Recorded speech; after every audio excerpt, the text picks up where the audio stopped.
Hello and welcome to Serious Social, and this is my first one of 2021. So here goes. I'm going to talk about relationships and going from first date to wedded bliss and why relationships matter on social media.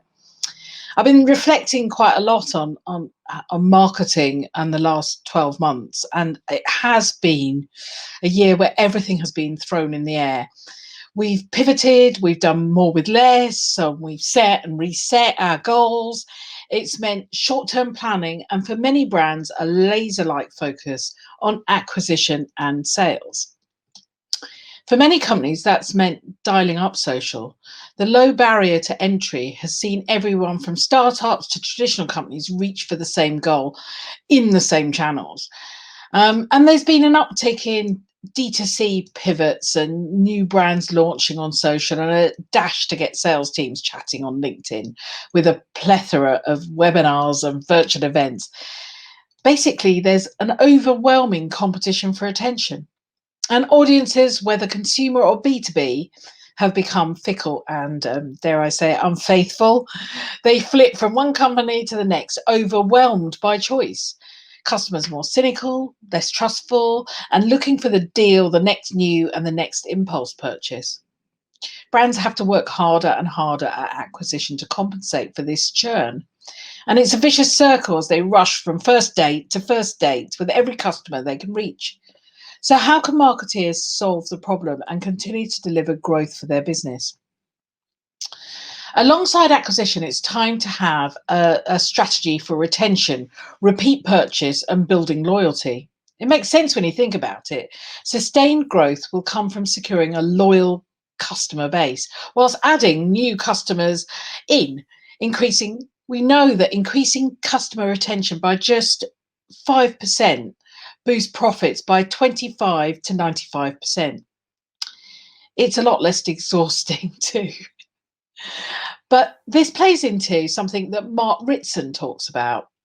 He calls this bothism. It's a qual and quant approach. So both strategy and creative segmentation, both targeting and mass marketing. This is how you actually scale social. You do both reach and acquisition while segmenting and being relevant to specific targets. The key to your strategy lies in actually the behaviors of your audience. So some really interesting insight shows how the mindset of our audiences have really changed in the last 12 months. A recent Brandwatch piece of data highlights the point, looking at 2021 New Year's resolutions, which have switched from the typical no booze and dry January and diet goals to resolutions to see more of family and friends and learn and read more. Basically, we're craving community and connections. There's a passion for learning and self-development, and therein lies that really amazing nugget of opportunity to make better audience connections, engage with prospects and customers in a more human and personal way. Be empathetic. It's a chance to engender loyalty that creates relationships that is much more personal between brand and customer. Right, I don't mean loyalty reward programs or discount campaigns. Those are not nearly deep enough. I'm talking about relationships that go from first date to wedded bliss. And that takes time. It takes getting to know your audience. It means data insight and thoughtful communications. And as a senior marketeer said to me this week, it takes respect for your customer. Love that. So how should you approach your social relationship strategy? Well, first off, bit of a telling off really, there are no shortcuts. There are no hacks.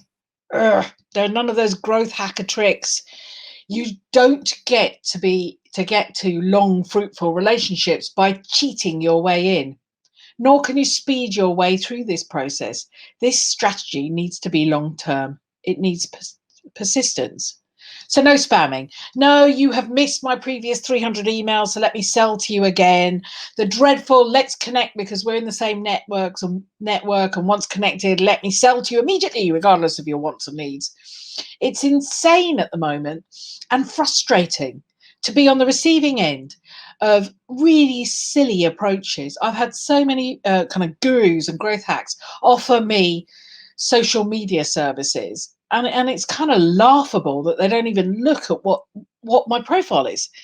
And this does not build trust. It does not build relationships, and it does not support or serve the customer they're trying to reach.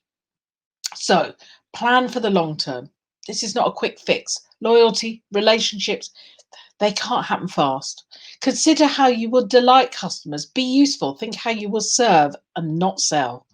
And that starts with getting to know your customers. Social data is your treasure trove, not just because it helps you stay relevant with trends, but because it reveals the emotions of your audience, including the emotions in your segmentations. And that allows you to be empathetic. Not all your customers will feel the same way. And by knowing what matters to different groups, you can adapt your voice and personality to better communicate with them. Whilst data analysis tools are a must, not everything should be left to the machines. AI and automation help on social, but only with human intervention. There are too many poorly constructed chatbots, too many templated responses, and too many schedules left running when bad news breaks. They kind of leave the brand looking rather insensitive and certainly erode trust. Automation will help you scale, but it is not a substitute for smart, social, savvy people who can bend and change content and context with trends, news, and audience segments. But beyond being relevant and in context, there is a growing demand for a deeper level of personalization. So, according to Salesforce, 51% of consumers expect companies to anticipate their needs and provide relevant recommendations. And 44% of shoppers made impulse purchases after receiving a personalized experience. And 71% expressed some level of frustration with an impersonal shopping experience. The most successful brands are integrating personalization and data analytics. What this means in reality for businesses is that they need to have more brand ambassadors connecting with customers on social, to develop processes and training that allows staff to respond, connect, and build relationships with buyers. It's about having smart workflows across your channels from email to social, along with a consistent voice. Your aim is to enable social freedom to connect and create relationships on behalf of the brand. And that speaks more to your internal employee care, branding, and communications than it does to your external marketing approach. A good social relationship strategy needs to be inside out thinking. We see the impact of this need for personalization in a trend in China where live commerce is growing exponentially. A combination of e-commerce and live streaming where hosts often are employees, influencers, or celebrities, and they demonstrate a product and answer questions live and in real time. And viewers can immediately click and tap to buy the items. It's kind of personalized shopping experience that kind of goes beyond the chatbot, is more visual and personable, and is a great way to connect to a brand. And this massive growth of live commerce plays into another trend. After months of interacting online, people are fed up of clicking. It seems we want what we want in the simplest way possible. Your customers want an ease and frictionless way to continue the content journey or the sale. So social formats lend themselves to a simple swipe or click to learn more. But I see many times that a press of a learn more or buy more or whatever it is button takes me to a page that is nothing like the one I was hoping to see. I mean, a dress or jeans I might buy or want to buy on impulse now requires me to sign in or search and hunt for the product over again. I'm not the only one who then clicks away, having not interacted at all. Our audiences are being clear about their frustration and bouncing away from the website. Another interesting trend shows that how our behaviors are changing is also in the way that we're consuming content. When I started in social, a million years ago now, the sweet spot for a blog was 500 to 800 words.